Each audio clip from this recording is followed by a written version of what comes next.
नमस्कार, आप देख रहे हैं आरपीडी न्यूज चैनल।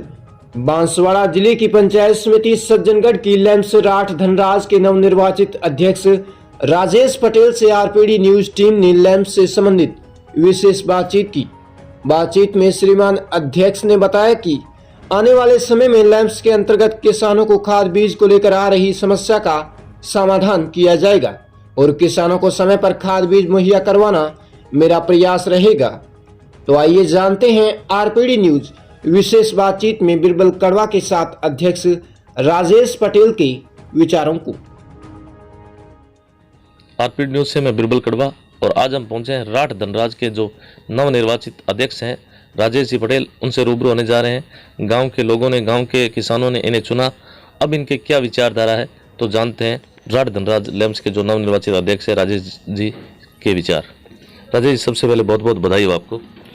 जी भाई साहब, आपको भी धन्यवाद। युवा हो, ऊर्जावान हो, पहले भी किसी पद पे रहे हो या पहली बार सामाजिक सरोकार की भूमिका अदा कर रहे हो? पहली बार सर मैं ये चुनाव लड़ा लैम्स का। जी जी। और इसमें अपनों को जीत दर्ज हुई है। जी जी।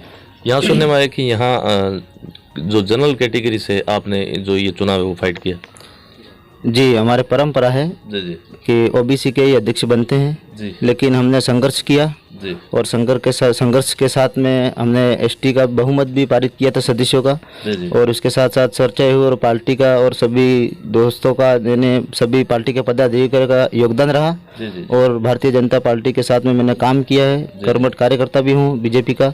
इसके नाते मुझे ये मौका मिला। जी जी जी। और हम अध्यक्ष के तौर पर आज मैं बैठा हूँ। जी। तो अब तो बीजेपी के आप कार्यकर्ता रहे हैं, तो अब तो कांग्रेस के भी किसान होंगे, बीजेपी के होंगे, निर्दलीय भी होंगे, उसको लेके क्या कहना है? अब देखो, किसान की बात आती है तो वो तो अपने इसमें पार्टी नहीं देखी जाती है। किसान अपने भाई बेटे हैं, उनको भी अपन, हाँ, राजनीतिक वो एक पार्टी है, एक अपना दल है। जी जी।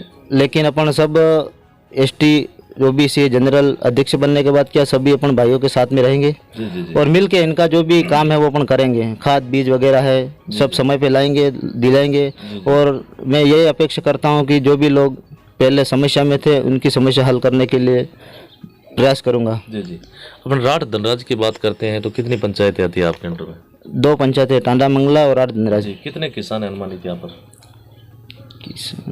अनुमानित 1500 की संख्या किसान जी। तो यहाँ खेती का क्या साधन है वर्तमान में? खेती में तो देखो अपने फसल ही है। जी जी। तो गेहूँ भी है, जी जी। मक्का भी है। नहीं, जैसे सिंचाई किससे करते हैं? सिंचाई तो ट्यूबवेल से 50% होती है। जी जी। ओपन वेल है। ओपन वेल है। हाँ, बाकी तो नहरों वगैरह क्या सुविधा है यहाँ पे? नहरों का तो अब देखो, अगले साल से 5 साल हो गए बजट चल रहा है लेकिन अभी तो कोई संभव है नहीं। जी जी जी। देखने को तो मिल रहा नहीं है। जी जी जी। और अब भी प्रयास कर रहे हैं, तो करने वाले जो प्रयास करें उनको लिए भी धन्यवाद, ताकि ये लोग अपने जो किसान भाई है वो पानी इनको मिले और सिंचाई सुविधा भी हो, ताकि स्थिति अच्छी हो जाए। जी जी जी। जी। इसके अलावा जैसे बात करते हैं अपने लैम्प्स की, तो यहाँ जैसे ज़्यादातर यह समस्या रहती है कि खाद है, बीज है, इस समय पे उपलब्धता होती नहीं है, उसको लेके क्या कहेंगे? उसको लेके लिए तो इसके लिए तो मैं ये कहना चाहता हूँ कि वो मैं जब से अध्यक्ष बना हूँ कल लोगों की, अपने भाइयों की यही मांग आ रही है कि हर समय बारिश हो या ऐसा फसल हो तो इसमें अपन को खाद नहीं मिलता है। जी जी जी। तो मेरा प्रयास यही रहेगा कि अभी से होली के बाद मैं प्रयास कर रहा हूँ खाद जी जी की व्यवस्था जल्दी कराएंगे। और इस सत्र में जी जी कोई ऐसा किसान नहीं होगा कि इसको अपन खाद नहीं दिला पाए। ये मेरा प्रयास रहेगा। जी जी। सही समय पे जी जी, समय पे उनको खाद दिलाएंगे अपन। जी जी। राजेश जी, लैम्प्स के अंदर खाद नहीं आता और प्राइवेट डीलरों के पास पहुंच जाता है और कंडीशन ऐसी आ जाती है कि फसल उस टाइम में पका पे होती है और खाद की अति आवश्यकता होती है और किसानों को मजबूरी बस 500 रुपये दे के भी लानी पड़ती है यूरिया। हाँ, वो बहुत समस्या है, लेकिन अब इस समस्या को अपन जो प्राइवेट डीलरशिप है उनके पास नहीं जाने देंगे। अपने सरकारी के रूप में जी जी। जो भी सेवा आएगी उसको मैं पूर्ण रूप से कराऊंगा। किसान को वहाँ मार्केट में जाने की जरूरत लगभग तो मैं नहीं पड़ने दूंगा। जी जी। आज डीएपी यूरिया के भाव है आसमान छू रहे हैं, उसको लेके क्या कहना चाहिए? किसानों के लिए इसमें कुछ सुविधा होनी चाहिए। किसानों के लिए सुविधा होनी चाहिए और ये एक संगठन हम बना रहे हैं। संगठन बनाएंगे, अभी सभी अध्यक्ष मिलेंगे, एक बैठक लेंगे, उसमें सब हम ज्ञापन रखेंगे एसडीएम साहब को, जिला कलेक्टर साहब को, और ये वार्ता भी रखेंगे कि भाई किसान हमेशा खेती करता है, मेहनत भी करता है, तो उनके लिए बिजली है या फिर ये खाद जो भी है, जो इनका बजट ज़्यादा है उसको कम कराने में कोशिश करूँगा मैं। जी जी जी।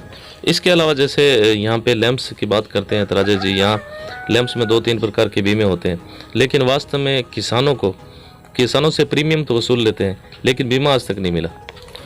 तो ये बीमे वाले भी बात पत्रकार महोदय के माध्यम से मैं पहुंचाना चाहता हूं कि लैंप्स में जाऊंगा, सभी सदस्यों के पहले तो मैं रिकॉर्ड चेक करूंगा, जी जी कौन किसके सदस्य में किसका बीमा है किसका नहीं है, पूरी जानकारी लेंगे और बैंक से संपर्क करेंगे। और जिनका अगर पैसा बैंक में पड़ा है जी जी और कोई पैसों हिस्सा राशि कटती है जी जी। और इनका मुआवजा जैसे मिलता है उनमें से हिस्सा राशि काटते हैं, तो उनके सबसे पहले तो अपन इनके बीमे की योजना है वो लागू कराएंगे। जी जी। इसके अलावा लैंप्स में क्या होना चाहिए आपके हिसाब से, किस प्रकार की सुविधा होनी चाहिए?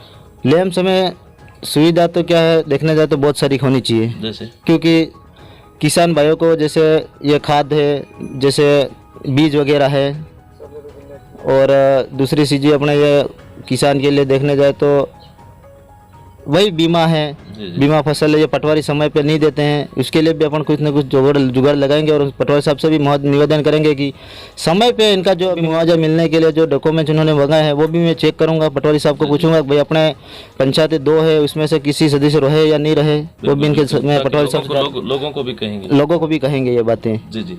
एक बात ज़्यादातर किसानों की आती है कि हम जिस प्रकार से लोन करवाते हैं, केसीसी करवाते हैं लैंप्स के माध्यम से, लेकिन वो लोन की जो लिमिट है बहुत कम मिलती है, उसके लिए भी कोई प्रयास रहेंगे? जी, उसके लिए भी रहेंगे। उसकी जो लिमिट है वो मैं मैनेजर साहब से, जो भी व्यवस्थापक है उनको मैं पूछूंगा। और जो किसान के हित में जो ज़मीन है जी जी और जो ज़मीन है उनका ज़मीन के अनुसार जो मुआवजा मिलता है और जो ज़मीन का अनुकूल है जी जी। उसके प्रति मैं ज़रूर कुछ न कुछ करूँगा जी।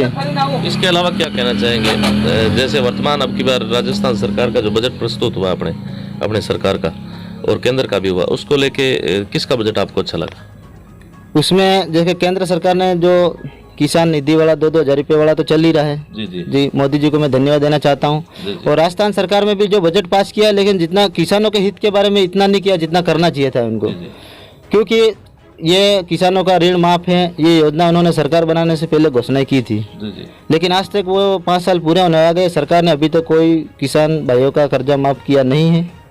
तो उसके लिए सरकार का तो कुछ न कुछ राजस्थान में तो विफल ही है।